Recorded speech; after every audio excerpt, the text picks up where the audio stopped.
जय श्री राधे कृष्णा। ओम नमो भगवते वासुदेवाय नमः। ओम नमः शिवाय। आप सभी को पौष मास पूर्णिमा की बहुत बहुत शुभकामनाएं। आप सभी के जीवन में लक्ष्मी नारायण की कृपा सदा सर्वदा ही बनी रहे। आज पूर्णिमा के शुभ अवसर पर आप सभी श्रवण करेंगे 32 पूर्णिमा की कथा और साथ ही साथ विष्णु भगवान का चालीसा। तो आप सभी से अनुरोध है कि इस कथा को भक्ति भाव से और प्रसन्न मन चित्त से पूरा अवश्य सुने।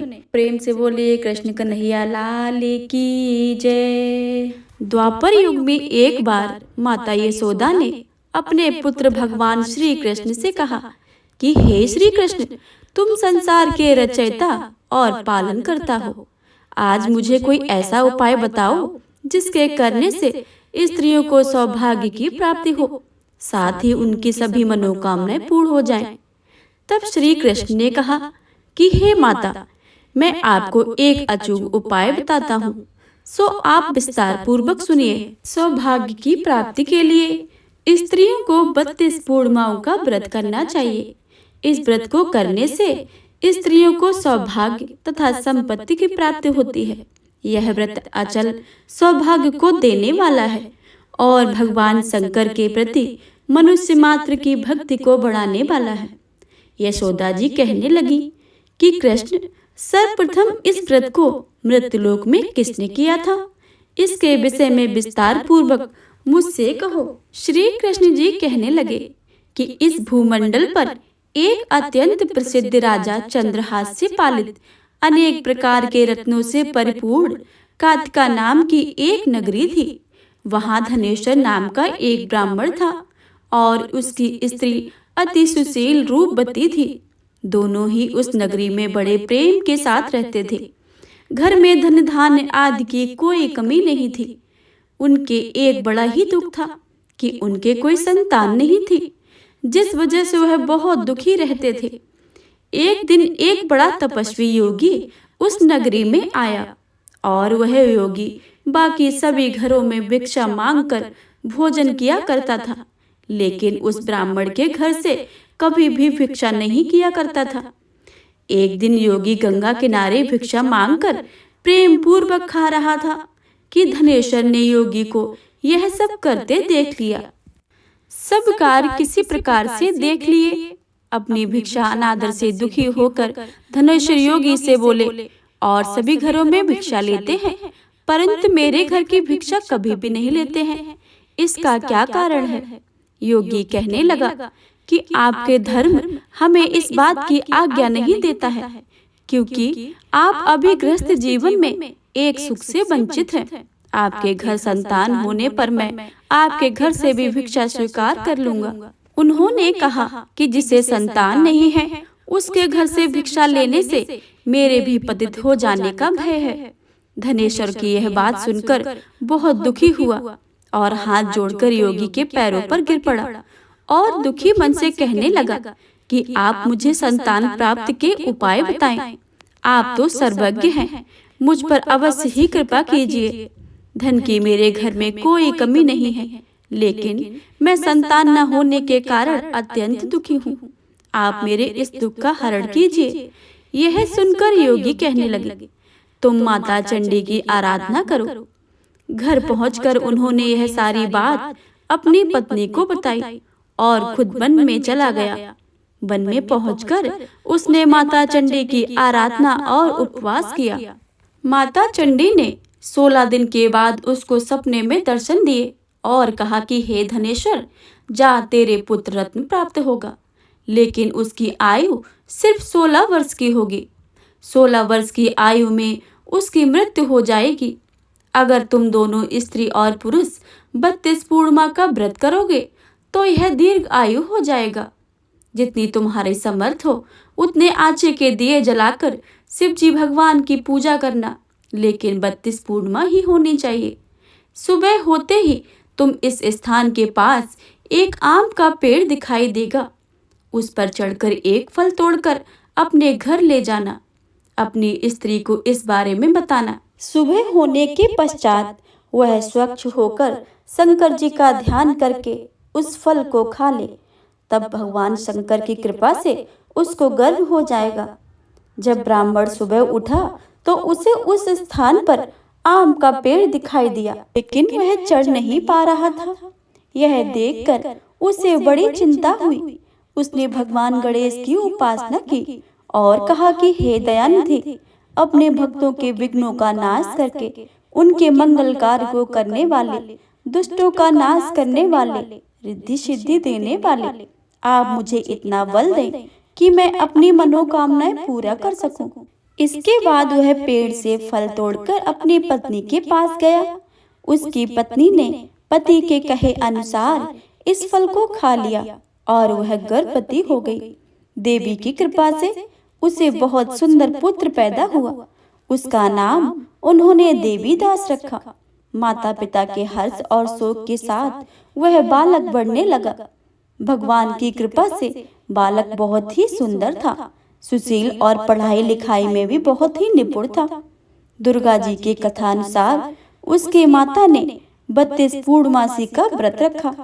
जैसे ही 16वां वर्ष लगा, दोनों पति पत्नी बहुत दुखी हुए, कहीं उनके पुत्र की मृत्यु न हो जाए।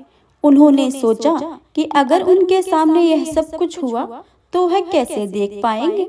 तभी उन्होंने देवीदास के मामा को बुलाया और 1 वर्ष के लिए देवीदास को काशी पढ़ने के लिए भेज दिया। 1 वर्ष के बाद उसे वापस लेकर आ जाना।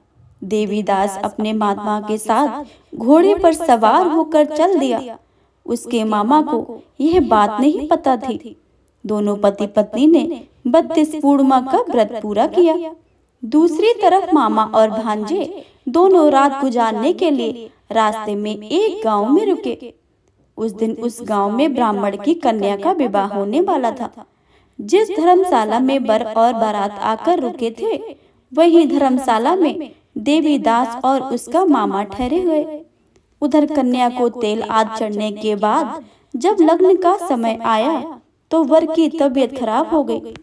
वर के पिता ने अपने परिवार वालों से विचार विमर्श करके कहा कि यह देवीदास मेरे पुत्र के जैसा है, मैं इसके साथ लगन करा दूंगा और बाद में सारे काम मेरे बेटे के साथ पूर्ण हो जाएंगे। ऐसा कहने के बाद वर के पिता देवीदास को मांगने के लिए उसके मामा के पास गए और उन्हें सारी बातें बताईं। मामा ने कहा कि कन्यादान में जो कुछ भी मिलेगा वो हमें दे दिया जाए। वर के पिता ने बात स्वीकार कर ली। इसके बाद देवीदास का विवाह कन्या के साथ संपन्न हो गया। वह अपनी पत्नी के साथ भोजन कर सका और मन में विचार करने लगा कि ना जाने यह किसकी पत्नी होगी। यह सोचकर उसकी आंखों में आंसू आ गए। तब वधू ने पूछा कि क्या बात है, आप उदास क्यों हो? तब उसने सारी बातें पत्नी को बता दी। वह कन्या कहने लगी कि यह ब्रह्म विवाह के विपरीत है। आप ही मेरे पति हैं, मैं आपकी ही पत्नी रहूंगी, किसी अन्य की कभी नहीं होगी। तब देवीदास ने कहा कि ऐसा मत करिए, क्योंकि मेरी आयु बहुत कम है, मेरे बाद आपका क्या होगा। लेकिन उसकी पत्नी नहीं मानी और बोली कि स्वामी आप भोजन कीजिए। दोनों रात में सोने के लिए चले गए। सुबह देवीदास ने पत्नी को 4 नगों से जड़ी एक अंगूठी दी और एक रुमाल दिया और बोला कि हे प्रिय, इसे लो और संकेत समझकर स्थिर चित्त हो जाओ। मेरे मरण और जीवन के लिए एक पुष्प वाटिका बना लो, उसमें सुगंधित वाली एक नव मल्लिका लगाओ, उसको प्रतिदिन जल से सींचना और आनंद के साथ खेलो कूदो। जिस समय और जिस दिन मेरा मरणांत होगा, उस दिन वह फूल सूख जाएंगे और जब यह फिर हरे हो जाएं, तो जान लेना कि मैं जीवित हूँ। यह समझाकर वह वहां से चला गया। इसके बाद जब वर और बाकी बाराती मंडप में आए तो कन्या ने उसे देखकर कहा कि यह मेरा पति नहीं है, मेरे पति वह हैं जिनके साथ रात में मेरा विवाद हुआ था। इसके साथ मेरा विवाह नहीं हुआ है। अगर वह वही है तो बताए कि मैंने इसके क्या दिया है। साथ ही कन्यादान के समय को जो मिले थे आभूषण उन्हें भी दिखाए। कन्या की ये सारी बातें सुनकर वह कहने लगे कि मैं सब यह नहीं जानता हूँ। इसके बाद सारी बारात अपमानित होकर वहां से लौट गई। भगवान कृष्ण बोले कि हे माता, इस प्रकार देवीदास काशी चला गया। कुछ समय जब बीत गया तो एक सर्प उसको डसने के लिए आया, लेकिन वह उसको काट नहीं पाया, क्योंकि उसकी माता ने पहले ही 32 पूर्णिमा का व्रत कर लिया था। इसके बाद खुद काल वहां पहुंचा। भगवान की कृपा से तभी वहां माता पार्वती और भगवान गणेश जी आ गए। देवीदास को मूर्छित दशा में देखकर माता पार्वती ने भगवान शिव से प्रार्थना की कि महाराज, इस बालक की माता ने पहले ही 32 पूर्णिमा का व्रत कर लिया है, आप इसके प्राण दे दे। भगवान शिव ने माता पार्वती के कहने पर उसे जीवन दान दे दिया। उधर उसकी पत्नी उसके काल की प्रतीक्षा कर रही थी।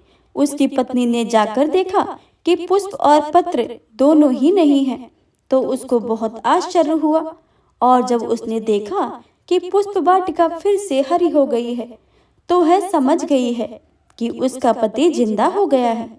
इसके बाद वह बहुत ही प्रसन्न होकर अपने पिता से कहने लगी कि हे पिताजी, मेरे पति जीवित हैं, उनको आप ढूंढिए।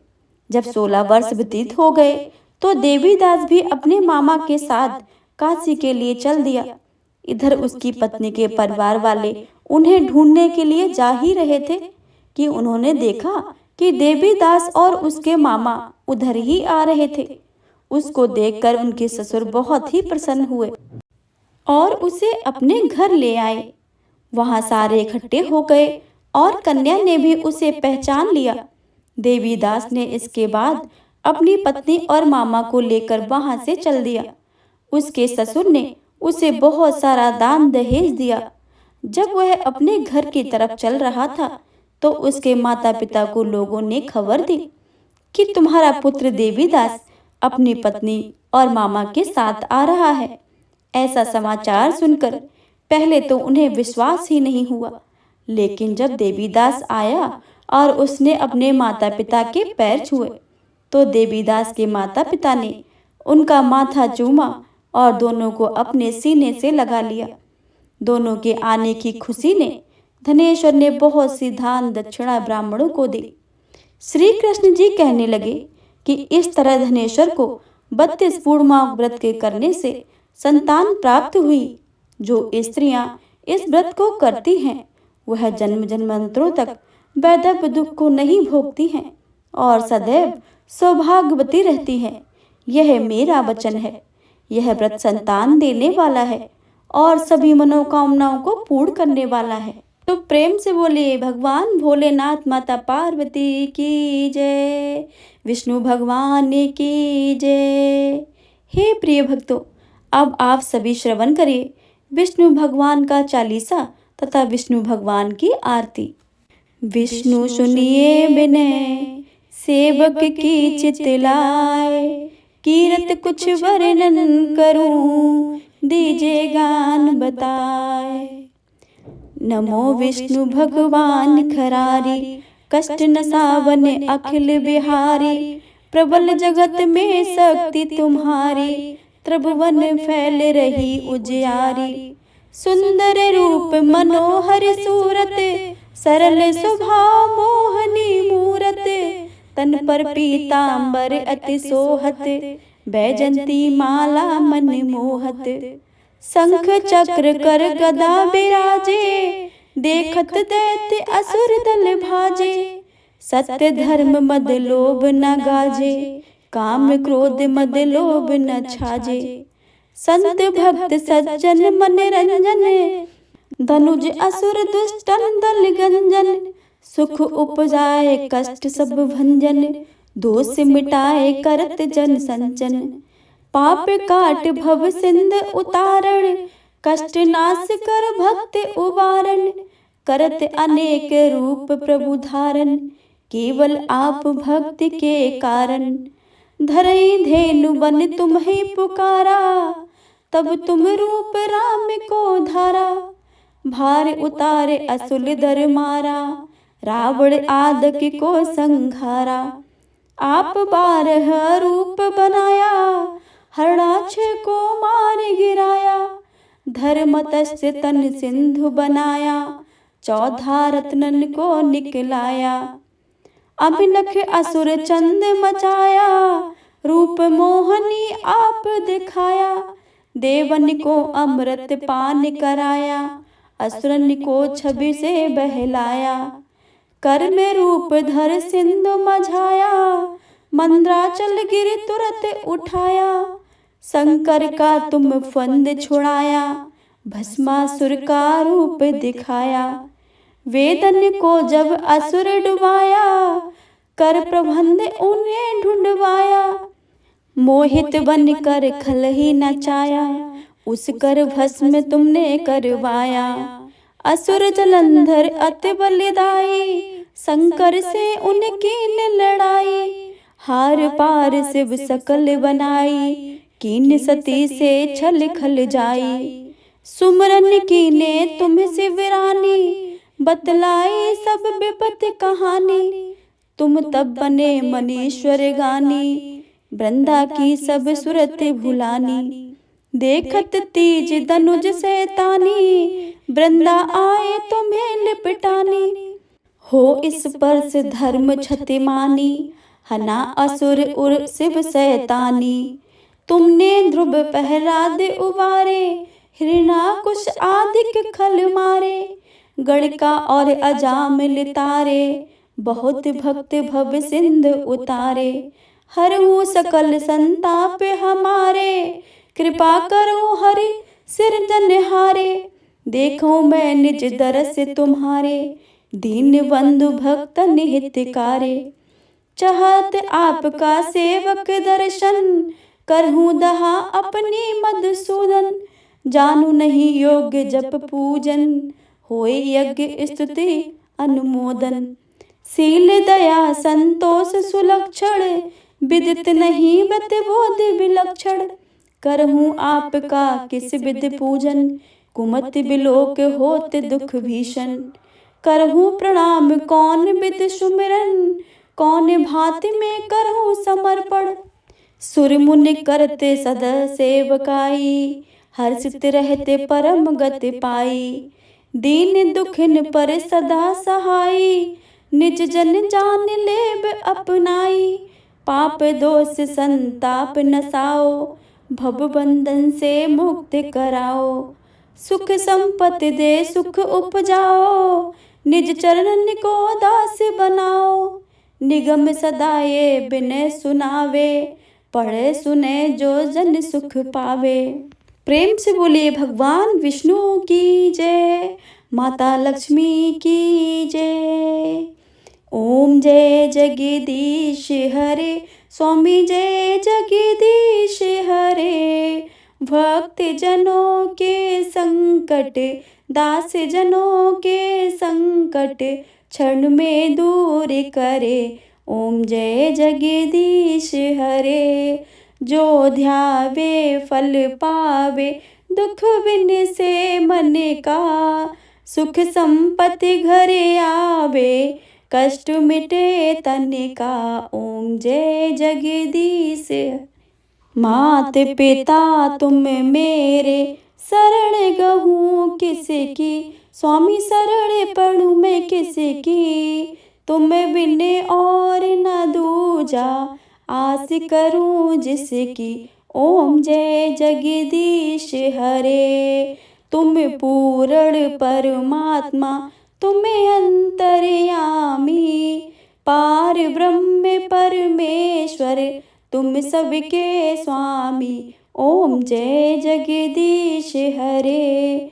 तुम करुणा के सागर, तुम पालन करता। मैं तुम पालन करता, मैं सेवक तुम स्वामी। कृपा करो हरता। ओम जय जगदीश हरे। तुम हो एक अगोचर, सबके प्राणपति। स्वामी सबके प्राणपति। किस विधि मिलूं दयानिधि, तुमको मैं कुमति। ओम जय जगदीश हरे। दीन बंद दुख हरता, तुम रक्षक मेरे, स्वामी तुम ठाकुर मेरे। अपने हाथ उठाओ, अपनी शरण लगाओ, द्वार पड़ा मैं तेरे, ओम जय जगदीश हरे। विषय विकार मिटाओ, पाप हरो देवा, स्वामी पाप हरो देवा।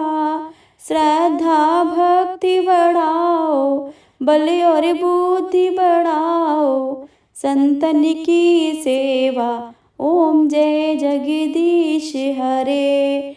तन मन धन सब है तेरा, स्वामी सब कुछ है तेरा। तेरा तुझको अर्पण, तेरा तुझको समर्पण, क्या लागे मेरा, ओम जय जगदीश हरे, ओम जय जगदीश हरे। स्वामी जय जगदीश हरे, स्वामी जय दीनानाथ हरे। भक्त जनों के संकट क्षण में दूर करे, ओम जय जगदीश हरे, ओम जय जगदीश हरे। प्रेम से बोले विष्णु भगवान की जय। हे प्रिय भक्तों, अगर आपको आज के पूर्णिमा व्रत की कथा तथा पूर्णिमा व्रत का चालीसा और आरती अगर अच्छी लगे हो तो वीडियो को लाइक करें और ज्यादा से ज्यादा शेयर करें और कमेंट बॉक्स में भगवान विष्णु और माता लक्ष्मी की जय लिखना बिल्कुल भी मत भूलिएगा।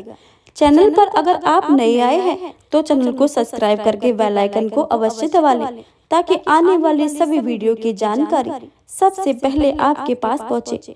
मिलते हैं